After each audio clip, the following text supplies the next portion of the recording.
What was the word for she? Sie, And the word for her? sie, Good. So sie doesn't change, and that's also the case for when it means they, no? Sie is they and also them. What was the word for he? Good, er. And him?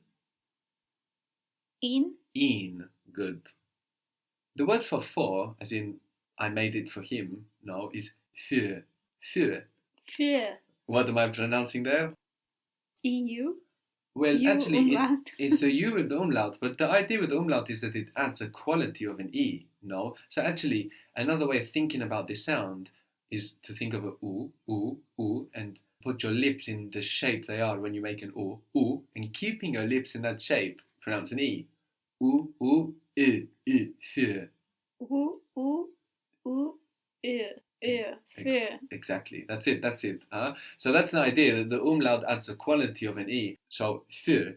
So how would you say, I made it for him? I have made it for him. Ich hab es für That was good. für ihn gemacht. Good. Ich habe es für ihn gemacht. I've made it for him. I have it for him made. So we saw that we had machen, to do or to make, and then to close was to make two. How was that? Zu machen. Zu machen. Good. And to open, do you remember how was to open? Aufmachen. Aufmachen. Good. We had also to turn on. The word for on in German is an. So to on turn was? Anmachen. Anmachen. What was to search? Do you remember to search? Suchen. Suchen. Good. And to try, which we built from to search? Versuchen. Versuchen. Good. And to visit? Besuchen. Besuchen. How would you say, I want to visit him? Ich will ihn besuchen. Good. Ich will ihn besuchen. To pick out is to outsearch. So how is out? Aussuchen. Aussuchen. Now these verbs that we build from other verbs now, so we start with, for example, suchen and we build versuchen, besuchen, aussuchen. We start with machen and we build zumachen, aufmachen, anmachen, and so on. These verbs that we build, when we use them not in their to form, some of them split. For example, how would you say, I'm doing it tomorrow? Ich mache es morgen. Good. Ich mache es morgen. Now, if you were to say, for example, I'm opening it tomorrow, when it's not to open, aufmachen splits.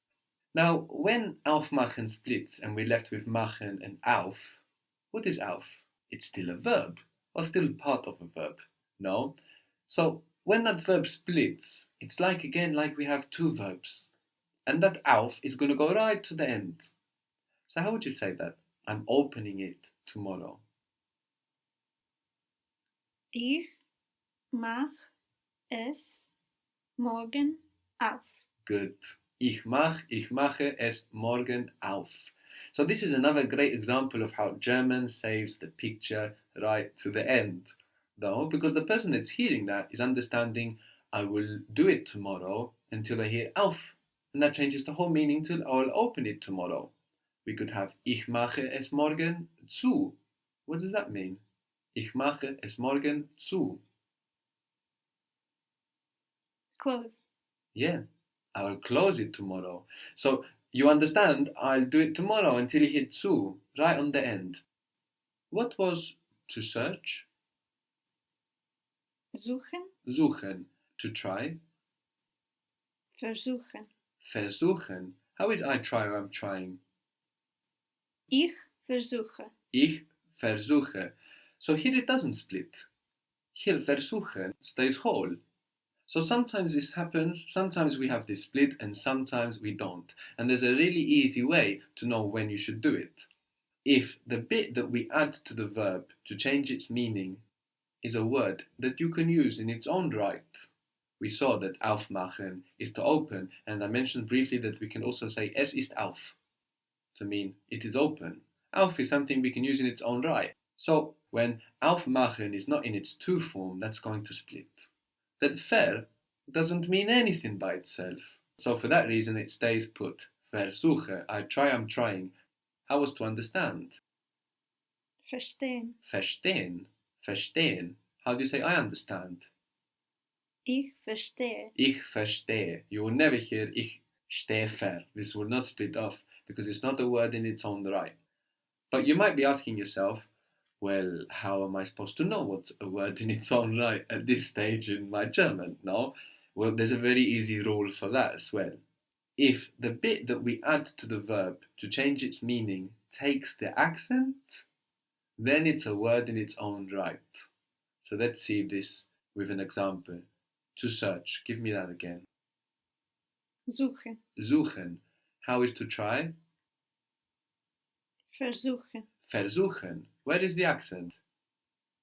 Suchen. Good, it's not on ver, because ver is not a word in its own right and it's going to stay put. Ich versuche.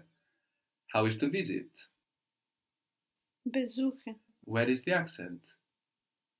Suchen. So be is not a word in its own right and it's going to stay put. So how do you say, I'm visiting him tomorrow? Ich besuche ihn morgen. Ich besuche ihn morgen. Good. How was to pick out, to outsearch? Aussuchen. Aussuchen. Does this take the accent? Yes. It's because it's a word in its own right. So here, when we are using this verb outside of its to form, no, this aus is going to split off and that's going to act like now we have two verbs, like we have aus and suchen, and it's going to go to the end. So if you say something like, I'm picking it out tomorrow, I'll pick it out tomorrow, how would that be? Ich suche es morgen aus. Very good. Ich suche es morgen aus. So until you get to aus, what you understand is I'm searching for it tomorrow. I will look for it tomorrow. Aus, no, I will pick it out tomorrow. So this is why you really must listen to the end in German to understand what is going on. What was to come?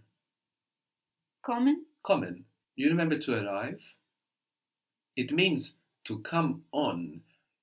Ankommen. Ankommen. Would this verb split? Yes. Why? Because the accent is on the an. Good. And an is its own word. So how would you say I'm arriving tomorrow? Ich kommen morgen an. Good. You were so concentrated on the an that you forgot to change kommen. Ich komme morgen an. Good. Ich komme morgen an. But if the verb is in its to form, you leave it as it is, ankommen. So if you say, for example, I want to arrive tomorrow. Ich will morgen ankommen. Ich will morgen ankommen. Good. How would you say we want to arrive tomorrow? Wir wollen morgen ankommen. Very good. Wir wollen morgen ankommen. Good. We want to arrive tomorrow. Now, when you say we're arriving tomorrow and you have one verb, even though we use the to form, let's say, for we and for they, it's not really the to form anymore, is it? When we say we arrive, it's we now. So it's still going to split. We arrive tomorrow, we're arriving tomorrow. Wir kommen morgen an. Very good. Wir kommen morgen an. Good. They're arriving tomorrow.